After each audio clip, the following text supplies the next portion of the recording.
Sergio Almaraz Paz nos habló y escribió sobre la psicología de la oligarquía. Después, en Requiem para una República escribió sobre la psicología de la nueva oligarquía. Nosotros más tarde hablamos de la psicología de la neooligarquía neoliberal.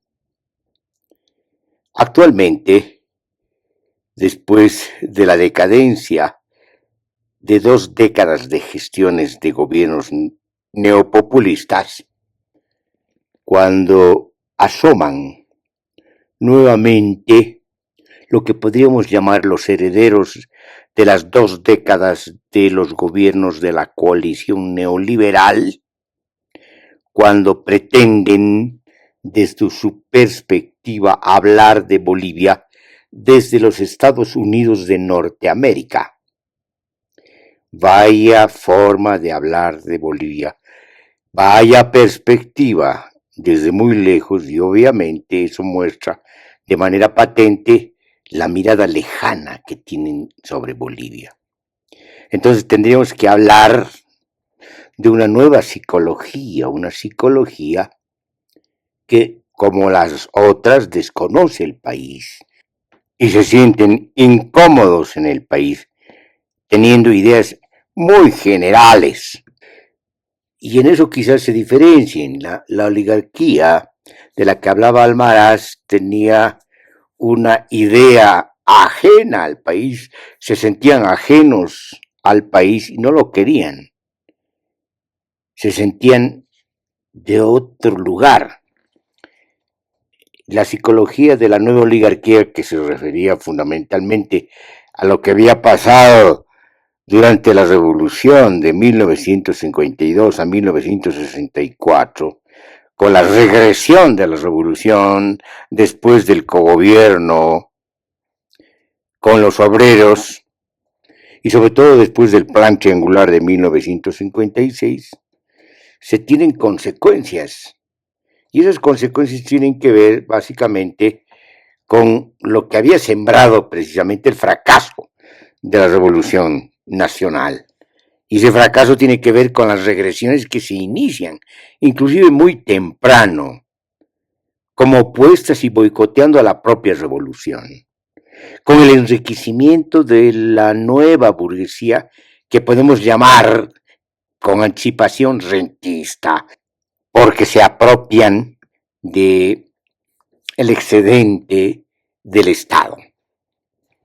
Entonces, en ese contexto se va conformando una pugna en torno a los territorios fiscales, las geografías y geologías fiscales, que tienen que ver básicamente con las riquezas mineras. Y en ese entonces, bueno, lo que se llamaba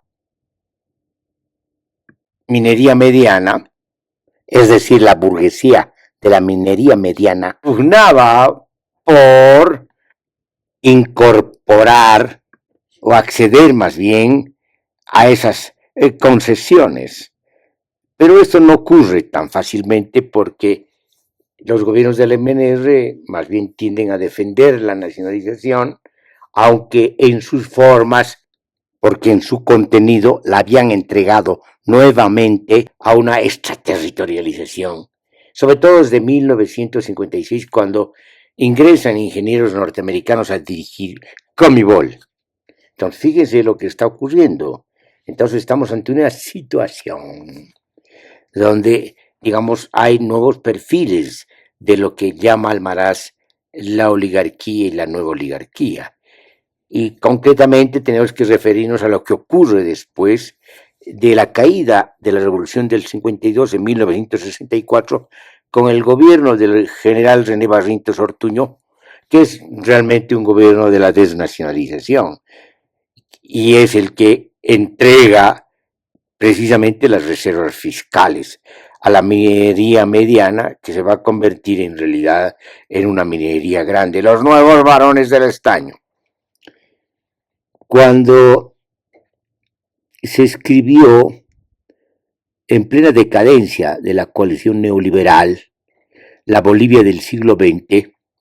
Comuna, el grupo Comuna, publicó un libro que se titula El retorno de la Bolivia plebeya, oponiéndose precisamente a estas pretensiones de esta intelectualidad neoliberal que buscaba precisamente legitimar lo que estaba ocurriendo en el segundo gobierno de Sánchez de Lozada, que ya era una calamidad, que se diferencia del primer gobierno de Sánchez de Lozada, donde a tientas hay una especie de mezcla entre lo que van a aprobar como ley de la participación popular, empero mezclada, como hemos dicho, con leyes que continúan de manera desbordante y destructiva con las privatizaciones de las empresas públicas, de las reservas de los recursos naturales y de los recursos naturales, y de otras instituciones del Estado como las corporaciones departamentales. En otras palabras, se trata de una forma de pensar que no solamente es artificial y superficial, que levita sobre la realidad efectiva del país, que no conoce la realidad compleja del país y cree que hay que desarrollar el país entregando los recursos naturales. No tienen otra receta. Y no se dan cuenta, o se dan cuenta los que precisamente actúan de manera mañosa, de que esta entrega de los recursos naturales lo que hace es incorporarnos cada vez más y de manera adversa a los circuitos, engranajes y cadenas de la dependencia. Si revisamos los programas que han presentado ahora los partidos políticos, sobre todo los partidos políticos de la señalada derecha, porque los otros se autoidentifican de izquierda, aunque no lo sean, entonces estos partidos conservadores sin imaginación repiten las mismas recetas de antes, de la oligarquía, de la nueva oligarquía, de la nueva oligarquía neoliberal, y esas recetas tienen que ver precisamente con la extraterritorialización de los recursos naturales, con lo que ellos llaman la incorporación del capital, del gran capital, al país, que no significa otra cosa que el saqueo de Bolivia. Como los neopopulistas no tienen nada que decir después de haber destrozado el país durante 2 décadas, después de haber balbuceado una semi-ideología y una pseudo-ideología en realidad, que no dice nada, que se inviste de un título muy pretencioso del socialismo comunitario y en el contexto del socialismo del siglo XXI, donde nada tiene que ver con lo comunitario ni nada tiene que ver con el socialismo. Sencillamente es un neopopulismo barroco que conforma una nueva versión de la forma de gubernamentalidad clientelar. Entonces, como no tienen nada que decir los neopopulistas del siglo XXI en plena decadencia y diseminados y fragmentados en distintas posiciones de poses discursivas, la nueva derecha neoliberal, enamorada de Milei, de un presidente bizarro, que no tiene otra receta que vender Argentina a las grandes empresas transnacionales, entregando la Patagonia a una intervención norteamericana, estadounidense. Esta forma de pensamiento provisional, que en el fondo es neoliberal, con gran pompa presenta una versión en el promiscuo año electoral, como si fuera gran cosa, cuando solo se presenta lo mismo de una manera más desgastada y con un discurso más deshilachado y mucho menos convincente que los anteriores. Habría que volver a leer el capítulo Cementerios Mineros de Requiem para una República de Sergio Almaraz Paz. Volver a pensar desde ese capítulo lo que nos ocurre ahora o lo que ha ocurrido hasta ahora. ¿Qué nos han dejado los ciclos de la minería y de los hidrocarburos? En el primer caso, cementerios mineros. En el segundo caso, huecos profundos, geologías vaciadas, que solo han servido para el enriquecimiento de las transnacionales. En Bolivia solo ha servido para el enriquecimiento de la burguesía rentista que gobernaba. Sergio Almaraz Paz decía que Bolivia se sostiene sobre los hombros y la explotación de los trabajadores mineros. El día que se den cuenta plenamente de esto, pueden negarse a sostener la ilusión de una república y la ilusión de una nación, la imposición de un Estado que solo sirve para apoyar su explotación. Y el saqueo de Bolivia. Hoy podemos decir que la clase política variopinta se ha servido del pueblo para enriquecerse, dejándolo cada vez más pobre que antes. Los estilos de los unos y de los otros son diferentes. También son diferentes sus discursos, pero los resultados y los efectos son los mismos. La generación de pobreza y de miseria en contraposición del enriquecimiento de una minoría. También tenemos que preguntarnos como Almaraz, ¿cuándo el pueblo va a dejar de sostener esta ilusión de un desarrollo que nunca llega, de una democracia que nunca se realiza, de un bienestar que siempre se conculca? Así como Almaraz se preguntaba cuándo el proletariado va a actuar por sí mismo y para sí mismo, tenemos que preguntarnos cuándo el pueblo va a actuar por sí mismo y para sí mismo. De la misma manera que los que dicen que piensan Bolivia desde la lejanía, desde la lontananza, también podemos decir que estos que piensan desde otro lugar no conocen ese lugar ni su historia. No conocen la historia del Estado, de los Estados Unidos de Norteamérica. Mucho menos conocen la historia de su sociedad. Y menos que esto tienen la idea de lo que es su democracia, sobre todo de la genealogía de su democracia. Sencillamente tienen una idea vaga de lo que es Estados Unidos de Norteamérica. Los más simplones siguen pensando en el sueño americano. Los menos simplones, pero todavía particularmente simples, piensan que es el país de la democracia realizada y de la libertad realizada, cuando precisamente ahí radican sus grandes contradicciones.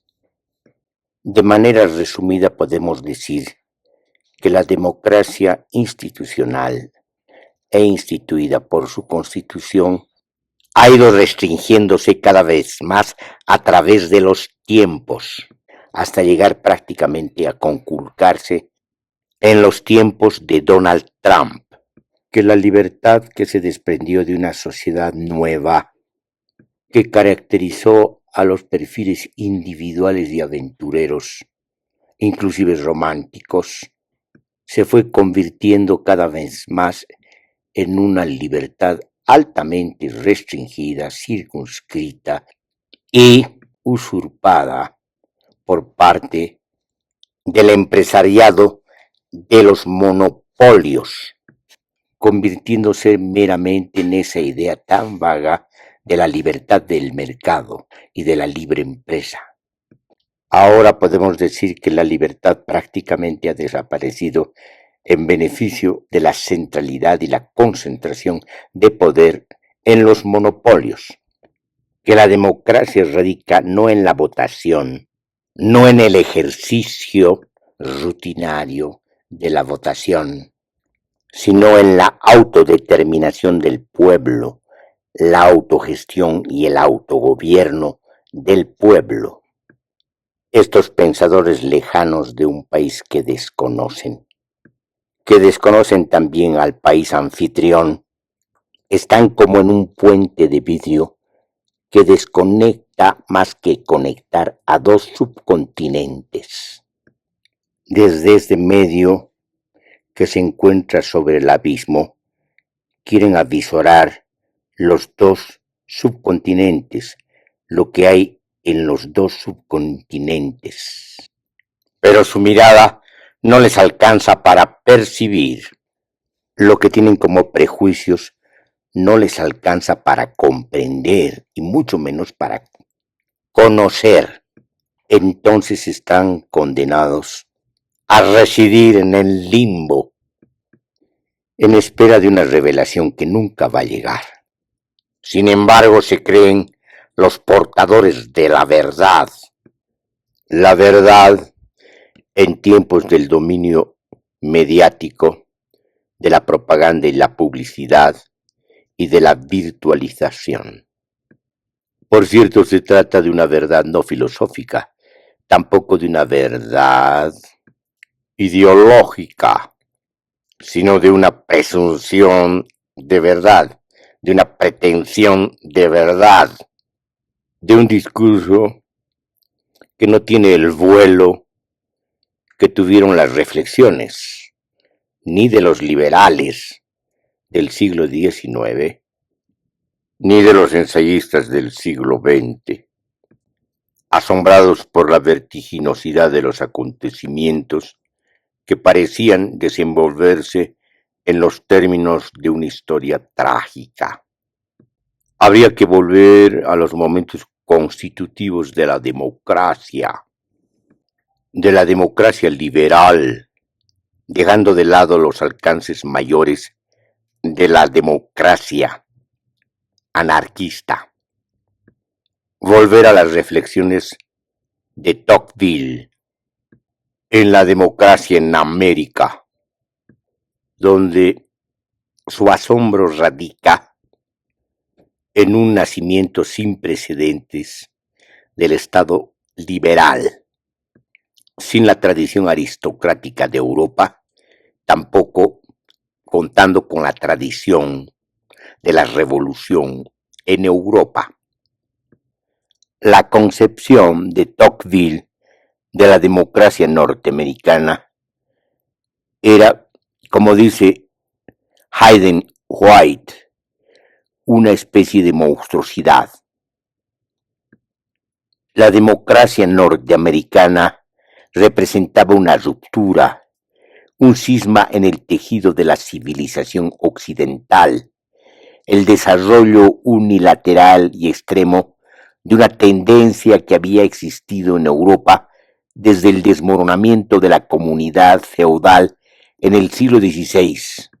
Los Estados Unidos ofrecían un ejemplo del tipo puro de democracia. Dice Tocqueville, ensayando por primera vez teorías hasta entonces desconocidas o reputadas inaplicables, se iba a dar al mundo un espectáculo para el cual la historia del pasado no lo había preparado.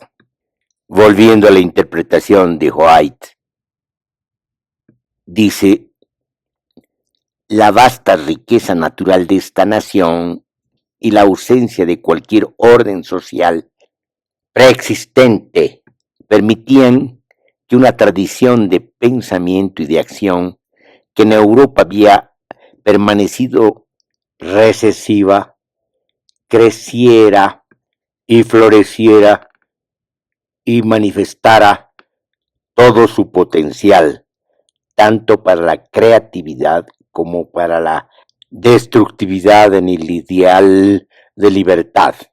Según White, interpretando a Tocqueville, los Estados Unidos ofrecían una especie de ambiente de invernadero para el pleno desarrollo de un sistema social que apenas estaba empezando a tomar forma en Europa, todavía agobiada por los restos de un mundo que está entrando en descomposición. En el segundo tomo de La democracia en América, Tocqueville delineó los principios fundamentales del pensamiento democrático tanto en Norteamérica como en Europa, remontándose hasta los reformadores religiosos del siglo XVI. Pero señaló que mientras el espíritu de crítica y juicio independiente continuó desarrollándose en Europa, de Lutero a Voltaire, pasando por Descartes, en Norteamérica ese espíritu degeneró en aceptación de la opinión pública. Dice White, interpretando a Tocqueville, así en Europa había una tradición democrática filosófica que alimentaba y apoyaba la tradición revolucionaria en la cultura, la política y la religión, mientras en los Estados Unidos escasamente había tradición filosófica o siquiera interés por la filosofía. Los norteamericanos, por convicciones religiosas, sin examen, habían admitido los principales dogmas y estaban obligados a recibir del mismo modo un gran número de verdades morales que dependen y nacen de estos. En cambio, en Europa, el desarrollo tanto de la filosofía como de la revolución era impulsado por la resistencia al principio de igualdad, tanto de las clases aristocráticas como del Estado centralizado. Por consiguiente, lo mismo la tradición de autocrítica especulativa de la tradición de crítica por medio de la acción revolucionaria se habían mantenido vivas allí y ofrecían la posibilidad de crear una nueva sociedad que, aunque igualitaria en principio, promoviera una individualidad de pensamiento y de acción que faltaba en la sociedad norteamericana. Estas reflexiones sobre la democracia liberal en su momento constitutivo son ilustrativas. Pueden alumbrar sobre lo que ocurre ahora como desenlace de los procesos históricos que se han dado a lo largo del siglo XIX y del siglo XX, desembocando en un siglo XXI perdido en su laberinto.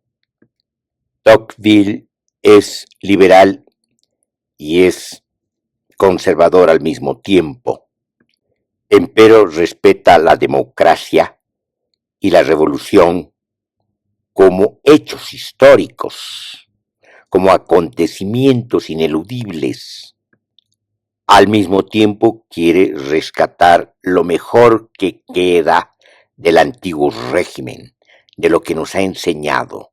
Muy lejos de estas reflexiones, los actuales apologistas de la democracia norteamericana en sus condiciones lamentables y de crisis en el siglo XXI solo atinan a recurrir a un imaginario extremadamente esquemático y anacrónico que no corresponde a la realidad efectiva. Solo responden a un disminuido imaginario reducido a la propaganda, sin entender la crisis por la que pasa la democracia liberal. A diferencia del liberalismo, el neoliberalismo no tiene filosofía. Se trata de un discurso técnico instrumentalizado, reducido a una mínima comprensión de lo que es la economía. por cierto, muy lejos de la economía política, y también no dejan de estar lejos de la economía neoclásica. Han convertido en mito la mano invisible del mercado, cuando esta es solo una metáfora usada por Adam Smith. La referencia de la metáfora es el azar del mercado. Sin embargo, esta libertad del mercado o este mercado libre solo ha existido en un momento determinado inicial, pues las tendencias predominantes del capitalismo es al monopolio, borrando precisamente el libre mercado. Como dijo Brodel en sus estudios sobre el capitalismo está contra el mercado. Se trata del aparataje de máquinas monopólicas.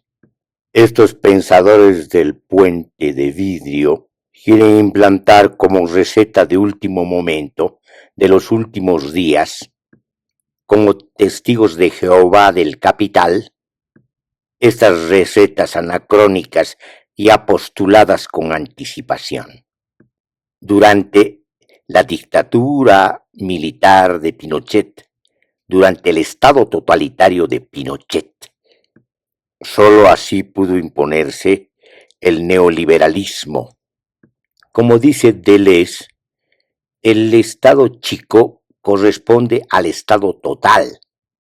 En consecuencia, el neoliberalismo es la otra versión del totalitarismo, que acompaña a su versión antagónica, neopopulista, que es otra versión del totalitarismo en el siglo XXI.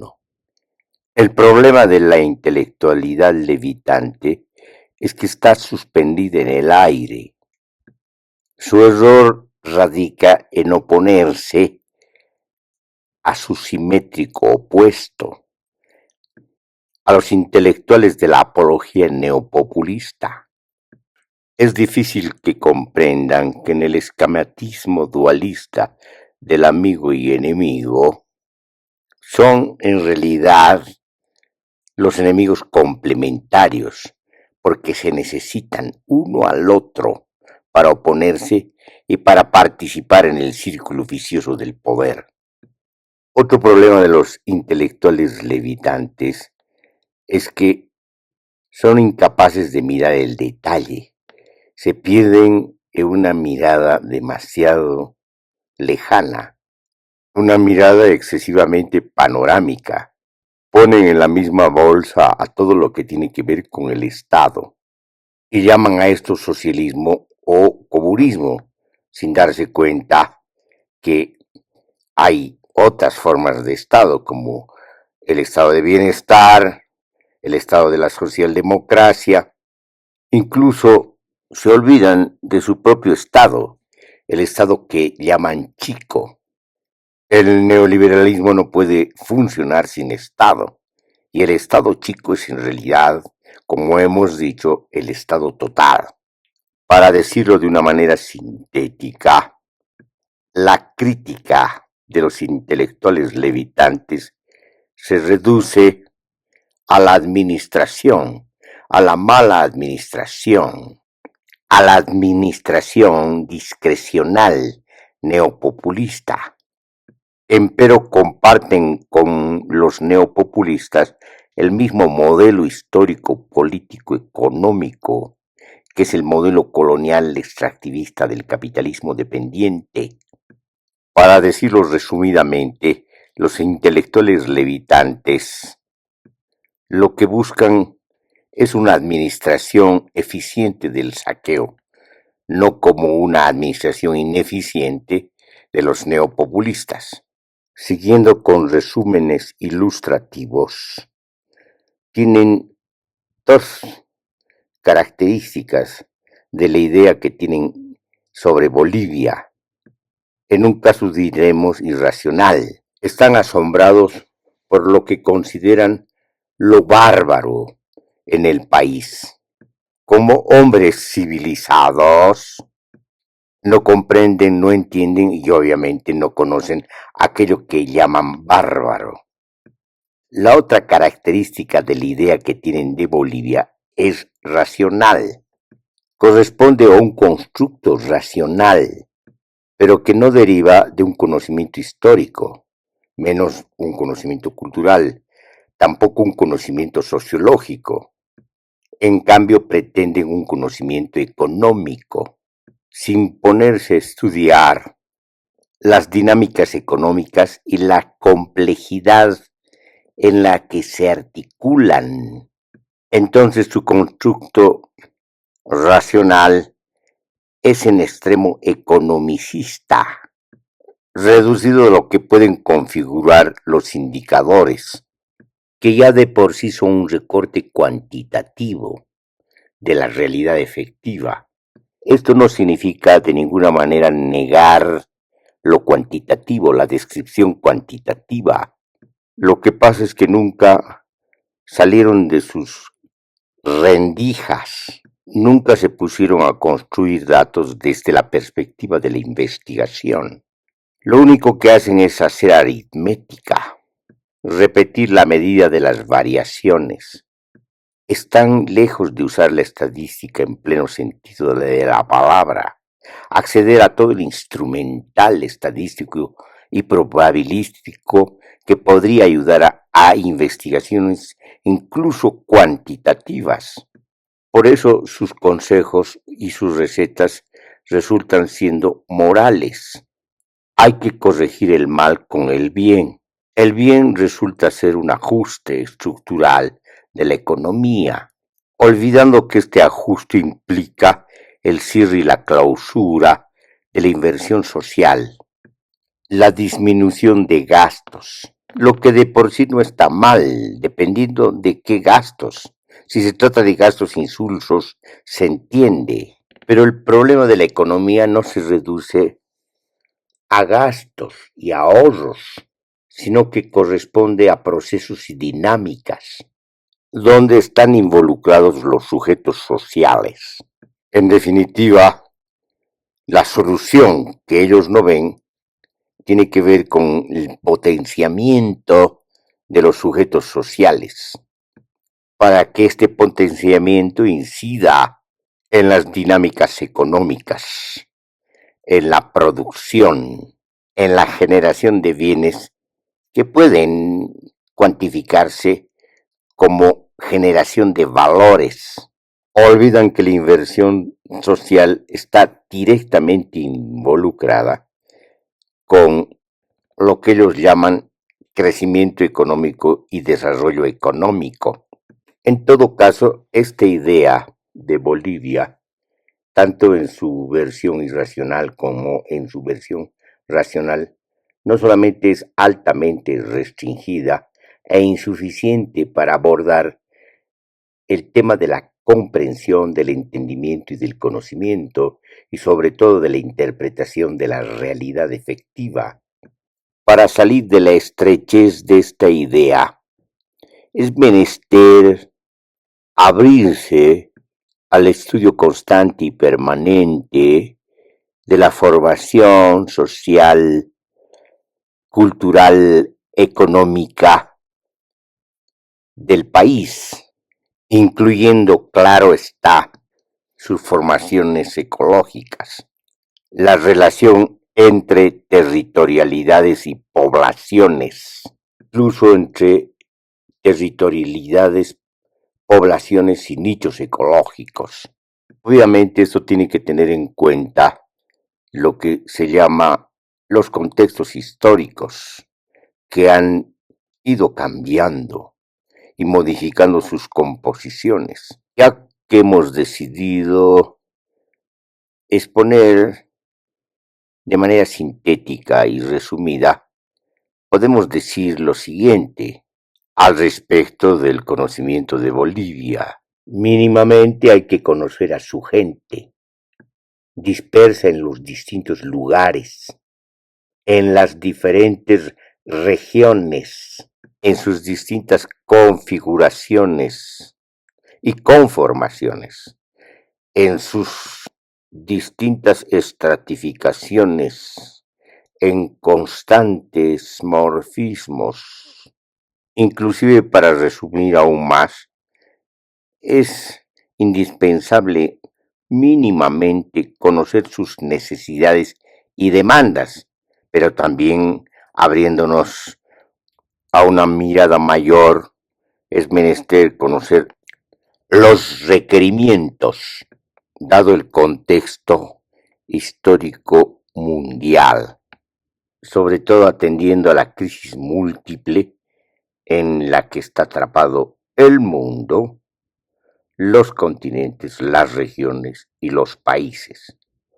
Para no quedarnos con el minimorum, podemos, recurriendo otra vez a la síntesis, hablar nombrando algunos aspectos sustanciales. Por ejemplo, el que tiene que ver con el núcleo de la problemática de la formación social boliviana, en las condiciones de la coyuntura, de los espesores de la coyuntura de la crisis múltiple. Podemos decir que en lo que respecta al modelo colonial extractivista del capitalismo dependiente, se ha pasado ya a otro nivel, de mayor posibilidad destructiva.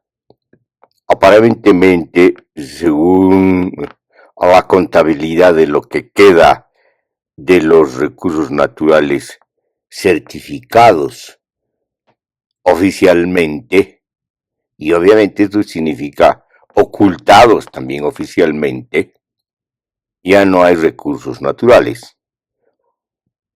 Por ejemplo, por lo menos en lo que respecta a los hidrocarburos. Sin embargo, se sabe por estudios geológicos que los recursos naturales están allí, en gran parte no explotados. Al respecto, ¿cuáles son los proyectos de la clase política variopinta, es decir, de ambos bandos? Para unos que nunca han salido de la cantaleta de lo mismo, desde los tiempos del liberalismo criollo, hay que atraer al capital extranjero para invertir, lo que significa volver a entregar los recursos naturales, volver a extraterritorializar los recursos naturales, dejando cementerios mineros y huecos hidrocarburíferos, dejando destruido el Salar de Uyuni con un gran impacto ambiental. O sea que el horizonte vuelve a ser el mismo, la muerte de horizontes, seguir siendo materia y objeto de poder de las grandes empresas transnacionales. Esa es la miseria humana de los programas políticos presentados en la coyuntura electoral. La diferencia respecto a los neopopulistas, que también son otros entreguistas, es que quieren hacerlo de manera eficiente, no discrecional. Pero el resultado es el mismo, el saqueo de Bolivia. Si situamos a lo que ocurre en Bolivia y a la falta de salidas y perspectivas hacia adelante en el contexto de la crisis mundial múltiple, vamos a ver que cuando la estrategia de la hiperburguesía que domina el mundo es apoderarse de manera desesperada y compulsiva de todo lo que queda para terminar destruyendo el planeta en beneficio de una minoría que no supera el 1% de la población.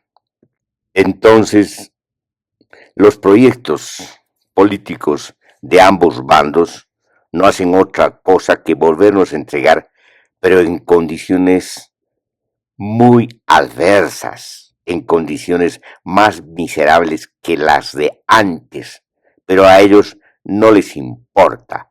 Lo único que les importa es participar en las elecciones y lograr una buena participación porcentual en la votación para después cuotearse el poder, cuotearse el mínimo excedente que queda para el país, porque el gran excedente se lo llevan, como siempre, las transnacionales. En pocas palabras, hemos llegado a repetir lo mismo de los ciclos anteriores de los recursos naturales, del entreguismo desbocado de el gremio de la clase política variopinta, con el aditamento que ahora se tiene menos imaginación que antes y un discurso cada vez más hueco y vacío, que no dice nada, solo se mantiene con un ruido cuyo significado ha desaparecido porque solo es inercia de lo mismo. En conclusión, y volviendo a la síntesis, estamos ante una conciencia cipaya, a una psicología que ha reducido la dignidad del país a la nada. En consecuencia se ventila la voluntad de nada. Ese es el futuro que nos ofrece la clase política variopinta.